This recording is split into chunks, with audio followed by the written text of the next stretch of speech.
Magandang gabi po sa inyo lahat. Ang babasahin ko po ngayon, Deuteronomy chapter 21, verse 1 to 3. Kung may masumpungang pinatay sa lupain na ibinibigay sa inyo ng Panginoon mong Diyos upang ariin na nabubulagta sa parang at hindi maalmang kung sinong sumugat sa kanya, ay lalabas nga ang inyong mga matanda at ang inyong mga hukom at ikanilang susukatin ang inlayo ng mga bayan na sa palibot ng pinatay.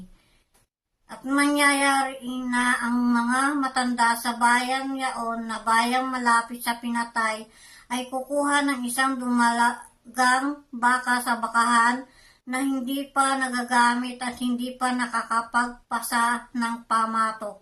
Amen. Magandang gabi po sa ating lahat at muli tayo po mag-share sa ating daily devotion sa Deuteronomy chapter 21 verse 4 hanggang 6. Dadalhin nila ito sa isang batis na may umaagos na tubig sa isang lugar na hindi pa nabubungkal na natatamnan. Pagdating doon, babaliin ang liig ng baka. Pagkatapos lalapit ang mga paring Levita sapagkat sila ang pinili ni Yahweh upang maglingkod sa kanya upang magbigay ng basbas sa pamamagitan ng kanyang pangalan. Sila ay magpapasya sa bawat usapin ang mga pinuno ng lungsod na malapit sa pinangyarihan ng krimen ay maghuhugas ng kanilang makamay sa ibabaw ng dumalagang baka. Amen. Magandang umaga po sa inyo lahat. Ang babasahin ko po ngayon, Deuteronomy chapter 21, verse 7 to 8. At sila'y sasagot at sasabihin ng aming kamay, hindi nagbubo ng dugong ito ni nakita ng aming mga mata. Patawarin mo, O Panginoon, ang iyong bayang Israel na iyong itinubo sa tuwag mong tikisin, matira sa gitna ng iyong bayang Israel. Ang dugong walang sala, ang dugo'y ipatapawad sa kanila. Amen. Magandang gabi po sa ating lahat. Ang aking babasahin ay makita sa Deuteronomio, Kapitulo 21, versikulo 9 hanggang 11. Ito po ay para kay Sis Jasmine Venaflor. Ito po ang nakasaad. Hindi kayo mananagot sa mga ganitong pangyayari kung gagawin ninyo ang naayon sa kagustuhan ni Yahweh. Kung pagtagumpayin kayo ng Diyos ninyong si Yahweh sa pagdigma sa inyong mga kaaway, at sila'y mabihag ninyo. At kung sakaling may makita kayong magandang babae mula sa mga bihag at nais ninyo itong maging asawa, yun lang po. Maraming salamat. God bless. Mapagpalang gabi po sa ating lahat. Ang i-share ko po ngayon ay makikita sa Deuteronomio Kapitulo 21, versikulo 12 hanggang 14. Ito po ang nakasaad. Dadalhin niya ang babae sa kanyang bahay at kakalbuhin ang ulo niya, puputulin ang makuko at papalitan ang suot niyang damit. Nang binihag siya, dapat magpaiwan ang babae sa bahay ninyo sa loob ng 1 buwan habang nagluluka siya pa sa kanyang mga magulang. Pagkatapos ito, maaari na siyang maging asawa.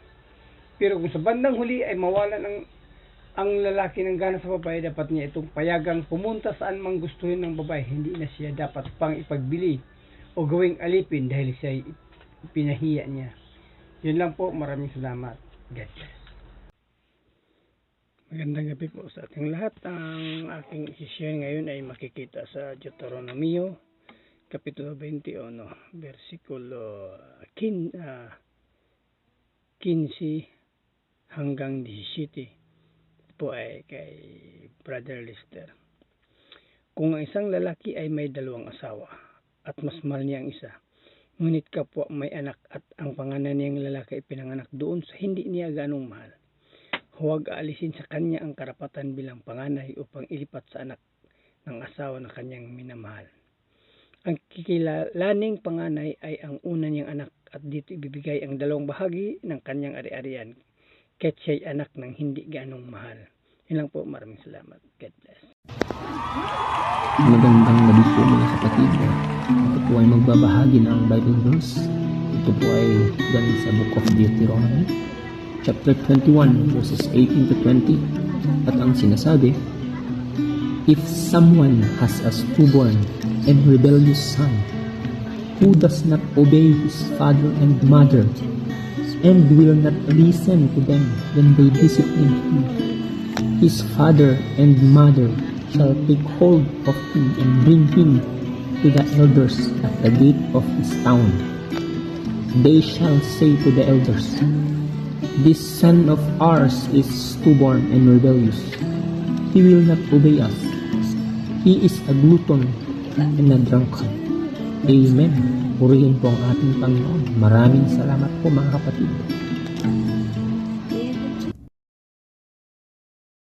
Magandang pagpapalang gabi po sa atin lahat. Ang aking pambabasahin ay matatagpuan sa Deuteronomy chapter 21 verses 21 to 23. Sinasabi ito, pagkatapos babatuhin siya ng taong bayan hanggang sa mamatay. Ganyan ang inyong gagawin sa masasamang tulad niya. Mapapabalita ito sa buong Israel at matatakot silang tumula doon. Iba't ibang tuntunin.